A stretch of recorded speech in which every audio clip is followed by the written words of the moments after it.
example of one of the lessons that we use in our teaming class, which is required of all students that participate in enterprise. So that this lesson that we're going to go through, and you'll have a chance to actually participate as students in this, is to look at analytical and creative problem-solving processes and the constraints associated with each. Practice applying some creativity techniques to actually solving a problem, and I guess through that experience how team dynamics impact creativity.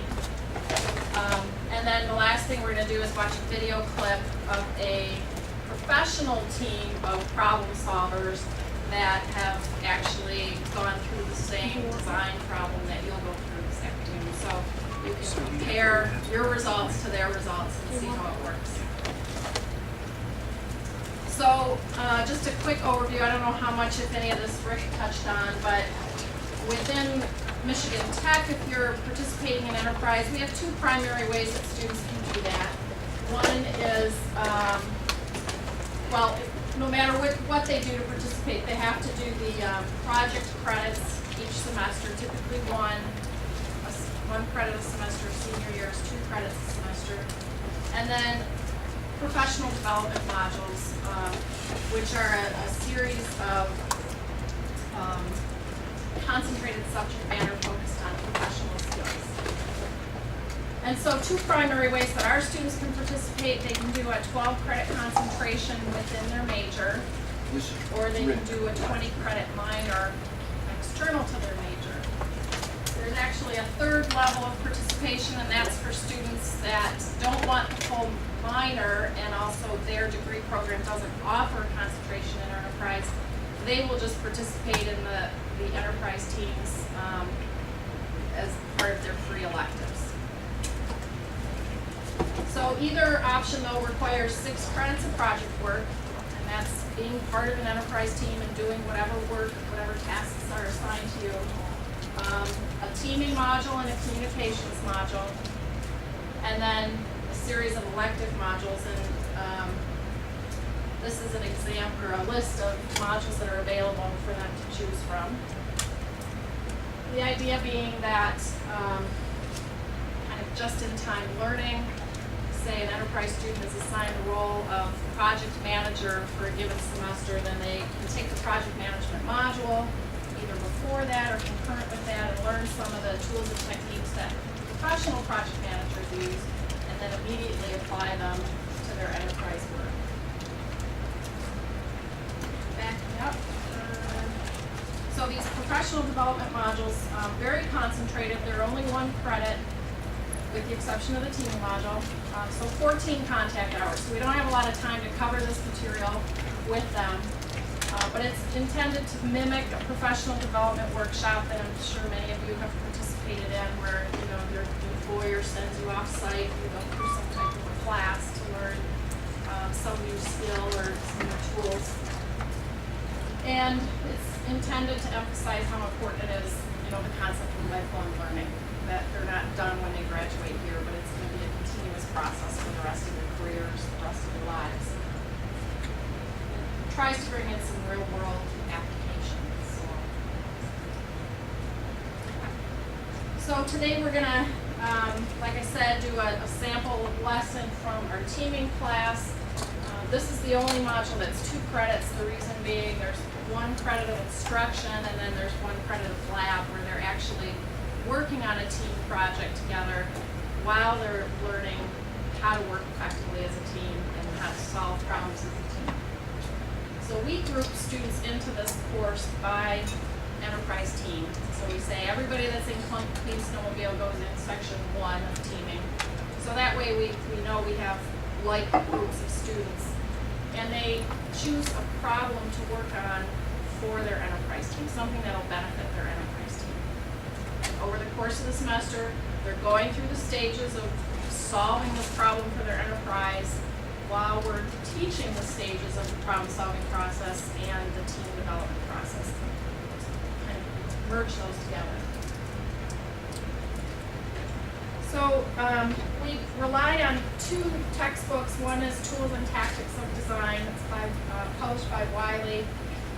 And if you go to, if you just Google tools and tactics of design, it'll bring you to the Wiley site. And there's some instructor resources that are out there, which I've used for this particular lab session. They're password protected, but if you go in and sign up with Wiley as an instructor, I assume you would have the same access to these as I do. The other text that we use is actually a business course text. This is for the School of Business's course in business problem solving. And so much of what we do in this course, teaming course, is a subset of what the business school does for their 3-credit course.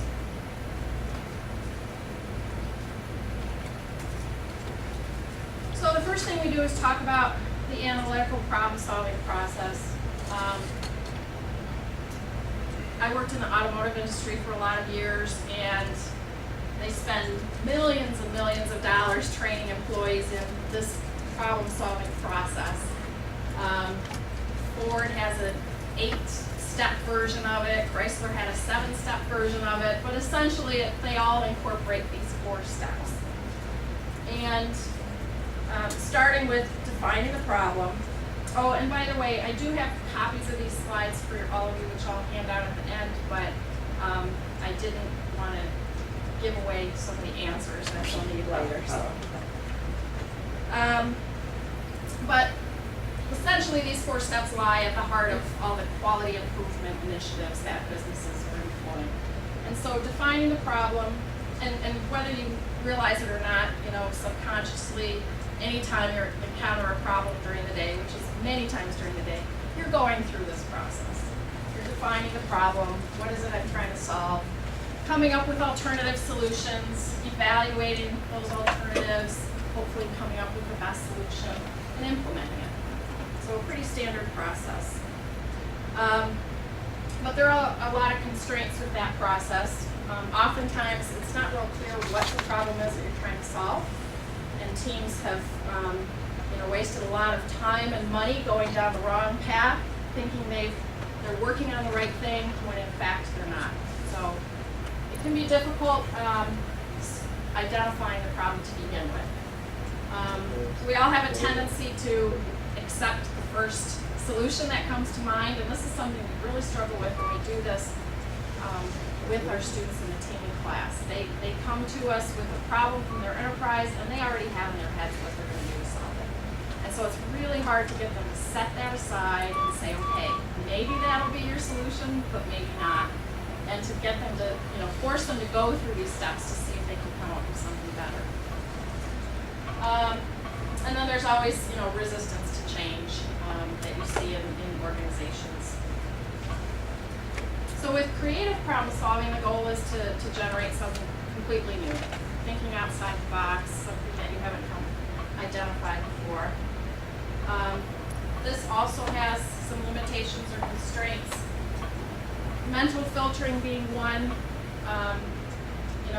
We're constantly filtering information through our brains. The heat in the room right now, the lighting, how comfortable or uncomfortable you are in your chair, whether you're full from lunch. Your brain is processing this information constantly, but it filters. You hit it right on the head. But it filters much of it out. If it didn't, we'd be just overloaded with information and it would drive us crazy. So there's a filtering process that happens that can create these conceptual blocks. Also, I guess, unfortunately, the more formal education you have and the more on-the-job experience you have, the less creative